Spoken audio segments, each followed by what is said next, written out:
प्यारे बच्चों, जय हिंद। आपका हमारे YouTube चैनल में हार्दिक स्वागत है। आपकी नेशनल अचीवमेंट सर्वे अर्थात नेश की तैयारी अच्छी चल रही होगी। आज हम इसी के अंतर्गत सप्ताह 16 में कक्षा तीसरी विषय पर्यावरण का संपूर्ण हल देखेंगे। आप नेश से संबंधित सभी वीडियो हमारे चैनल की प्लेलिस्ट में जा कर के देख करके अच्छी तैयारी कर लीजिए, जिससे नेश का पेपर आपका बहुत अच्छा जाए। आपने अभी तक हमारे चैनल को सब्सक्राइब नहीं किया तो कर लीजिए।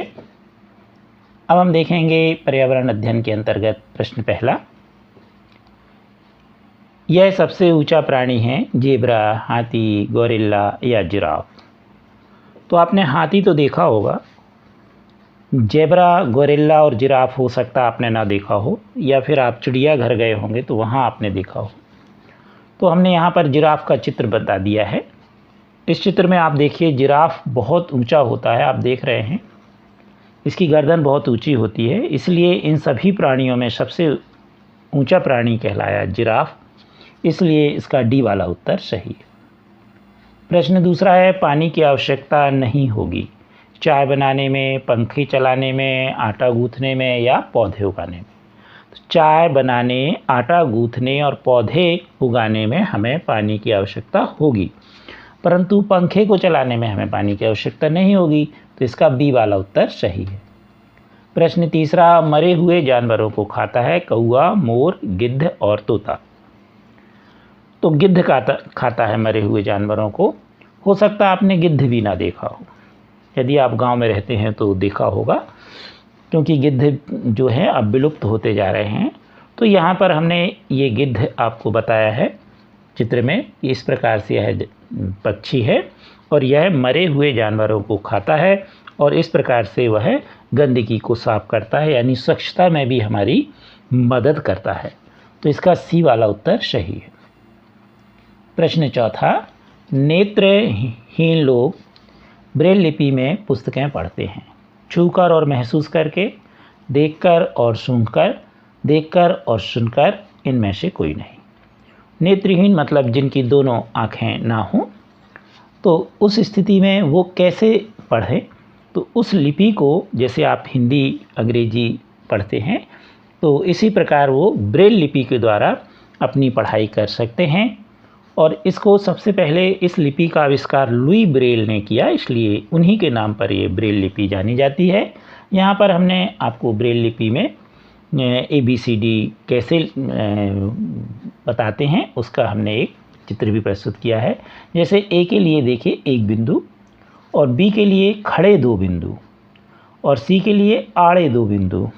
तो इस तरह जो जिनकी आँखें नहीं होती, नेत्रहीन होते हैं, वो क्या करते हैं, छूकर और महसूस करके ABCD का ज्ञान कर लेते हैं, और फिर वो इसी तरह हिंदी भी होती है और वो अपनी पढ़ाई जारी रख सकते हैं।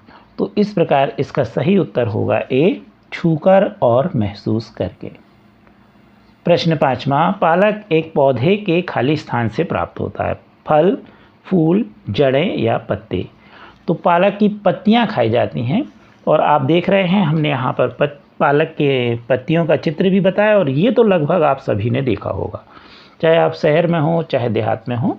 आपकी मम्मी जब खाना बनाती है तो पालक की सब्ज़ी बनाती है, तो पालक की पत्तियां आपके यहाँ आती होंगी, तो ये इसका सही उत्तर होगा डी, पत्ते। प्रश्न छठवां, निम्नलिखित में से कौन सा खाद्य पदार्थ हमें जानवरों से प्राप्त होता है? दूध, शहद, घी, उपर्युक्त सभी। तो दूध हमें गाय से प्राप्त होता है, शहद मधुमक्खियों से प्राप्त होता है, और घी दूध से बनता है। अर्थात ये तीनों चीज़ें हमें जानवरों से प्राप्त होती हैं। जानवर मतलब गाय, मधुमक्खी आदि से, इसलिए इसका सही उत्तर होगा उपर्युक्त सभी। डी वाला उत्तर सही है। प्रश्न सातवां, पेड़ के तनों के सुराखों में घोंसला बनाने वाला पक्षी है गिद्ध, बाज, उल्लू, कबूतर। तो गिद्ध का चित्र अभी थोड़ी देर पहले हमने आपको बता दिया। बाज भी हो सकता आपने ना देखा हो, बाज बहुत ऊंचाई पर उड़ता है और उसकी दृष्टि बहुत तेज होती है। कबूतर जरूर देखा होगा और उल्लू भी देखा होगा। उल्लू रात में निकलता है, उसको दिन में दिखाई नहीं देता, उसकी आँखों की संरचना कुछ इस तरह से होती है। तो उल्लू और कबूतर देखा होगा आपने। तो उल्लू जो है पेड़ के तनों में सुराख में घोंसला करके दिन में घोंसले में रहता है और रात में निकलता है। तो सी वाला उत्तर सही है। प्रश्न 8वां, गर्म कपड़े और अनाज में कीड़े ना लगें, इसके लिए किस पेड़ की पत्ती का उपयोग किया जाता है? तो ये भी आपको मालूम होगा, नीम, तुलसी, जामुन, आम। तो आपने देखा होगा अनाज में कीड़े ना लगें तो इसलिए आपकी मम्मी दादी क्या करती हैं, नीम को सुखा करके उसकी पत्तियां उसमें डाल देती हैं। तो इसका सही उत्तर होगा नीम। प्रश्न 9वां, अधिकतर लोग घर में प्रवेश करने से पहले जूते उतारकर घर में प्रवेश करते हैं, उपयुक्त कारण क्या होगा? तो ये भी बड़े आसानी से आप जानते हैं, आप भी जूते उतार कर अंदर जाते होंगे कमरे में, घर के अंदर। यह उनके परिवार की परंपरा है, ऐसा उनके पड़ोसियों के घर में होता है, इससे बाहर की धूल उनके घर के अंदर नहीं आती।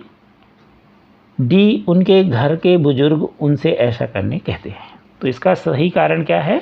इससे बाहर की धूल, जो जूते चप्पल उसमें धूल लगी रहती है, बाहर से हम चल के आए तो वो घर के अंदर ना जाए, स्वच्छता बनी रहे, सफाई बनी रहे, इसलिए हम जूते चप्पल बाहर उतारते हैं। सी वाला उत्तर सही है। प्रश्न 10वां, इस माह में मेरे छोटे भाई का जन्म हुआ, मेरे परिवार में क्या बदलाव आया? ए, मेरे परिवार में सदस्यों की संख्या कम हो गई। बी, कोई बदलाव नहीं हुआ। सी, परिवार छोटा हो गया। और डी, परिवार बड़ा और खुशहाल हो गया। अब क्योंकि हमारे जैसा आप इसमें देख रहे हैं कि आपके यहाँ क्या हुआ, छोटे भाई का जन्म हुआ तो क्या हुआ, परिवार बड़ा हो गया, एक सदस्य बढ़ गया, और बच्चे का जन्म हुआ तो खुशहाल हो गया। अब मान लीजिए आपके किसी परिवार में आपके यहाँ किसी की मृत्यु हो जाती है तो उस समय परिवार क्या हो जाएगा, सदस्यों की संख्या कम हो जाएगी। यहाँ पर जन्म हुआ है इसलिए क्या होगा, परिवार बड़ा और खुशहाल। तो उस समय क्या होगा, परिवार में सदस्यों की संख्या कम हो जाएगी यदि किसी सदस्य की मृत्यु हो जाती है, अर्थात परिवार छोटा हो जाएगा। और यदि मान लीजिए साल में कोई ना तो किसी बच्चे का जन्म हुआ आपके यहाँ परिवार में और ना किसी की मृत्यु हुई तो उस समय कोई बदलाव नहीं होगा। तो इसका सही उत्तर होगा डी, परिवार बड़ा हो जाएगा और खुशहाल हो जाएगा। कृपया हमारे वीडियो को लाइक एवं शेयर अवश्य कीजिए और अभी तक चैनल सब्सक्राइब नहीं किया तो कर लीजिए। Thank you.